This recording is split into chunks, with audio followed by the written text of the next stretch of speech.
Uttar Pradesh police में सिपाही बनने का सपना संजोए लाखों युवाओं के लिए एक बेहतर अपडेट आई हुई है, जिसमें उत्तर प्रदेश प्रोन्नति बोर्ड लखनऊ की ओर से एक संकेत दिया गया आपकी नई भर्ती को लेकर के।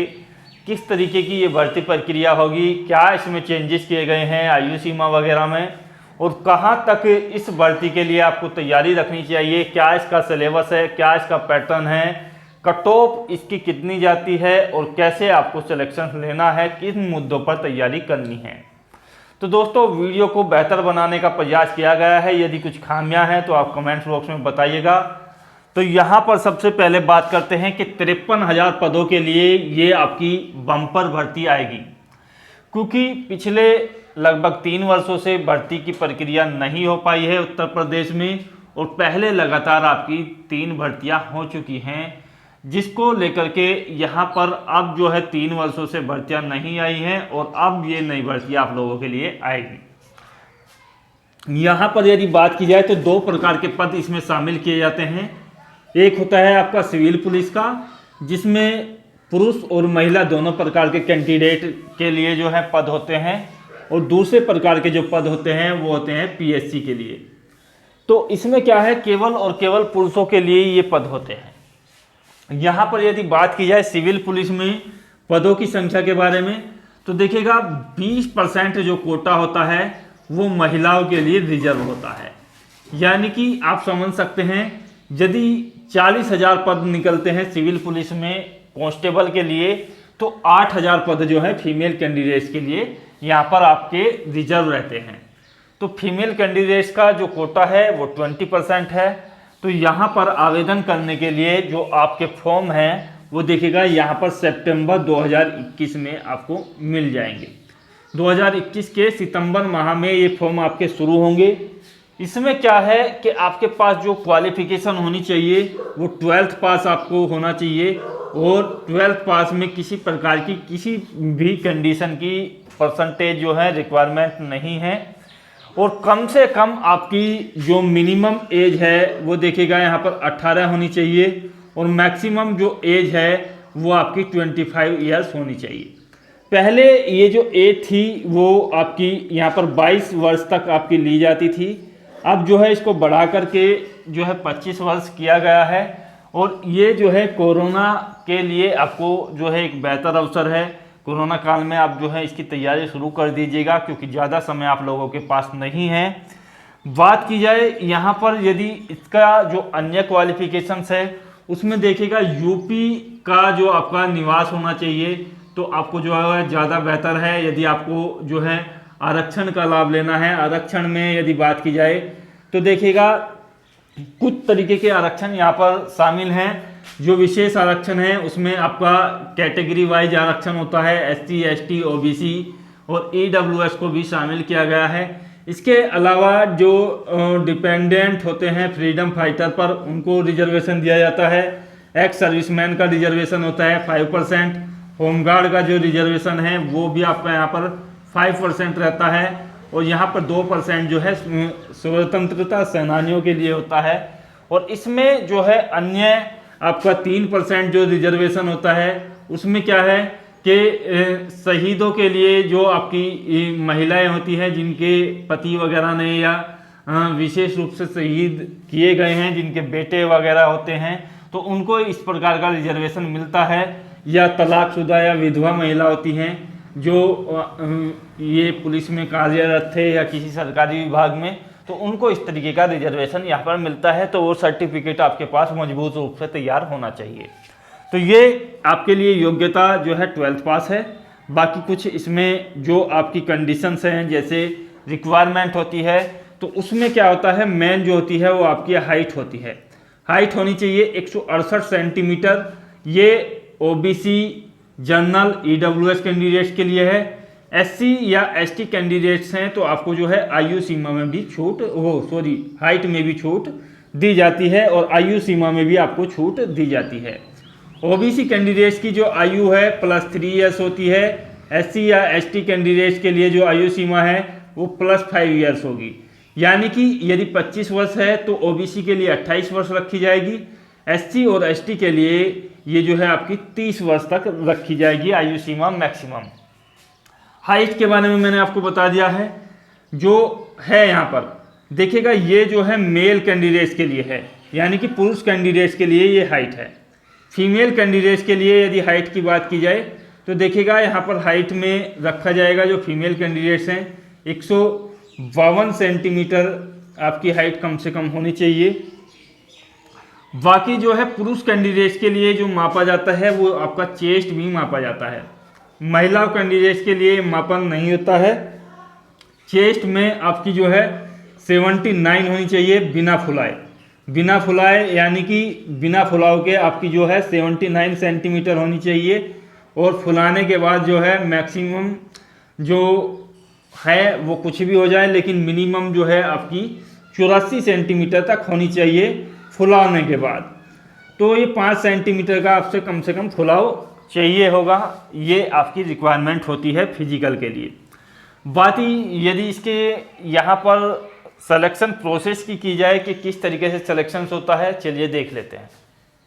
सिलेक्शन प्रोसेस की यदि बात की जाए तो इसमें जो है आपके 3 चरण होते हैं मुख्य रूप से। पहला जो आपका चरण होता है वो होता है, देखिएगा, लिखित परीक्षा। लिखित परीक्षा जो आपकी होगी वो किस प्रकार की होगी, और दूसरा कंडीशन में होता है आपका यहाँ पर मापन।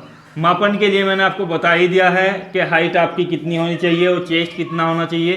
तीसरा आपका होता है फिजिकल एंड मेडिकल।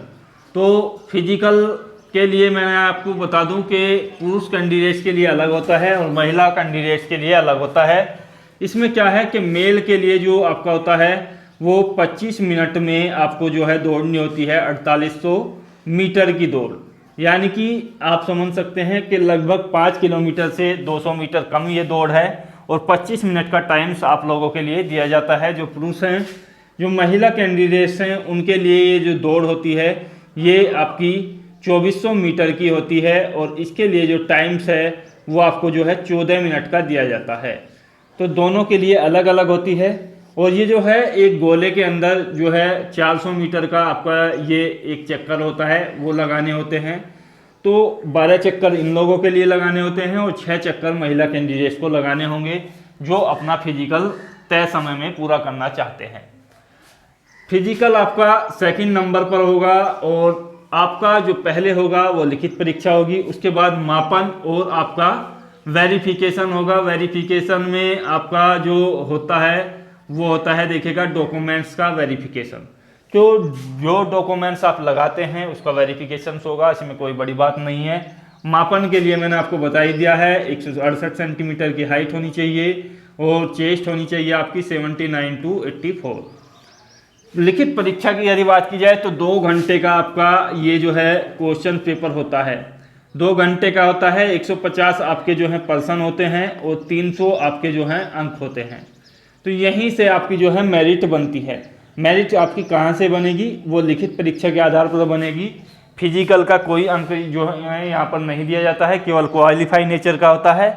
मापन भी आपका और वेरिफिकेशन भी आपका क्वालिफाई नेचर का होता है। इंटरव्यू किसी प्रकार का नहीं रखा जाता है। तो मेरिट आपकी कहाँ से बनती है वो आपके 150 अंकों पर निर्भर करती है। तो सबसे पहले आपको जो है यहीं से फाइट करनी है। यदि यहाँ आपने स्कोर कर लिया तो ये सब चीज़ें जो हैं बहुत ज़्यादा मामूली चीज़ें हैं, इसमें इतना ज़्यादा जोर देने की आवश्यकता नहीं है। फिजिकल भी आसानी से हो जाता है और मेजरमेंट तो जो आपका है तो वो है ही, तो इसमें जो है आप घटा या बढ़ा नहीं सकते हैं। यहाँ पर बात की जाए तो 4 प्रकार के आपसे सब्जेक्ट के क्वेश्चंस होते हैं। हिंदी के 37% आपसे पूछे जाते हैं। 2 नंबर का आपका एक क्वेश्चन होता है। तो क्योंकि 150% होते हैं और 300 अंक होते हैं तो 2 नंबर का आपका एक क्वेश्चन होगा। जीके यानी कि सामान्य ज्ञान, इसमें करंट अफेयर्स या आपका सामान्य विज्ञान पूछा जाता है। 38% यहाँ से पूछे जाते हैं।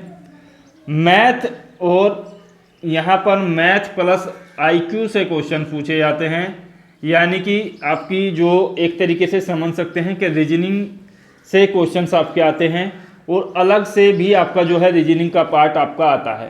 तो रीजनिंग के क्वेश्चंस आप समझ सकते हैं कि 50 से भी अधिक आते हैं। तो यहाँ पर लगभग ये जो क्वेश्चंस है इस प्रकार से आपके बटे हुए होते हैं। कुल मिलाकर के 150 क्वेश्चन होते हैं। 50 से 55 क्वेश्चन रीजनिंग के आते हैं, लगभग 18 से 20 क्वेश्चन गणित के आते हैं, जीके के आते हैं 38 क्वेश्चन और हिंदी के आते हैं आपके 37%। अब इस लिखित परीक्षा के अंतर्गत आपको यदि प्रीवियस पेपर चाहिए तो आप जो है हमारी Som academy UP police previous papers डाल करके वीडियो देख सकते हैं। वहाँ से आपको जो है पेपर भी मिल जाएगा और उसका लिंक भी आपको डाउनलोड के लिए भी मिल जाएगा। यहाँ पर बात की जाए तो नेगेटिव मार्किंग यहाँ पर अप्लाई रहती है, और नेगेटिव मार्किंग में यदि बात की जाए तो देखिएगा 1/4 की रहती है, यानी कि 0.5 अंक जो है आपका काटा जाएगा यदि आप किसी गलत प्रश्न का उत्तर देते हैं। तो यदि प्रश्न का आप गलत उत्तर देते हो तो आपका जो है 1/4 अंक काटा जाएगा, यानी कि 2 नंबर का आपका एक क्वेश्चन होता है और आपका जो है आधा अंक यहाँ पर काटा जाएगा, यानी कि 0.5 अंक आपका काटा जाएगा। तो इस तरीके से ये आपके सिलेक्शंस के लिए आधार होता है। अब बात कर लेते हैं इसके लिए कट ऑफ की। देखिएगा कट ऑफ में यदि आपकी बात की जाए कि कट ऑफ इसकी कितनी रहती है, तो कट ऑफ जैसा कि लगातार 3 भर्ती हुई थी पिछली बार, तो कट ऑफ जो है पहले के मुकाबले जो है लगातार गिरती आ रही थी। और जो कैंडिडेट का सिलेक्शन हुआ था वो जनरल कैटेगरी में यदि बात की जाए तो 180 प्लस स्कोर पर ही आपका हो गया था। ओबीसी की यदि बात की जाए तो देखिएगा यहाँ से 2 से 3 अंक कम रह जाती है इनकी कट ऑफ, 177 प्लस आप मान करके चलेगा। एससी या एसटी की बात की जाए तो 170 के आसपास ये स्कोर आपको मिल गया था कट ऑफ के लिए। लेकिन यहाँ जो है कंडीशन बिल्कुल डिफरेंट हो जाती है, और इस कंडीशन को फेस करने के लिए आपको जो है थोड़ी ज़्यादा मेहनत करनी होगी, क्योंकि लगभग कई साल के इंतजार के बाद ये बड़ी भर्ती आपके लिए आ रही है।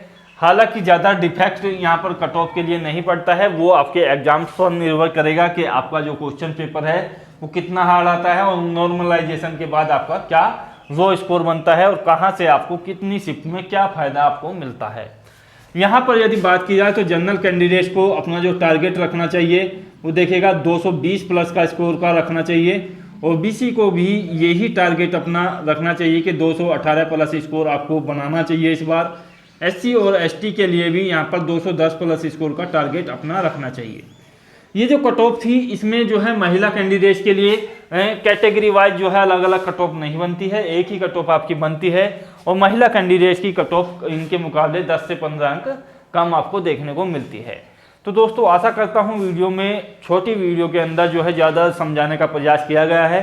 यदि कोई त्रुटि हो तो बताइएगा। मिलते हैं अगले वीडियो में। जय हिंद, धन्यवाद, जय भारत।